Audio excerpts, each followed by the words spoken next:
তুমি কে আমি কে, তুমি কে আমি কে। আমার ভাই উসমান হাদি শহীদ হয়েছে, আমরা দেখতে পেয়েছি। সুতরাং আমরাও দেশ রক্ষার জন্য, ইসলাম রক্ষার জন্য, কোরআন রক্ষার জন্য প্রত্যেকে একজন একজন করে হাদি হতে চাই, হাদি হতে চাই, হাদি হতে চাই। হাত তুলে বলো ঠিক কিনা।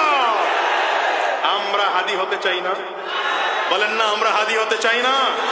সরে বলেন আমরা তো সাহাবীদেরকে শহীদ হতে দেখি নাই, তাবেঈনদেরকে শহীদ হতে দেখি নাই, ইসলামের জন্য তারা জীবন কেমনে বিলীন করে দিয়েছেন দেখি নাই।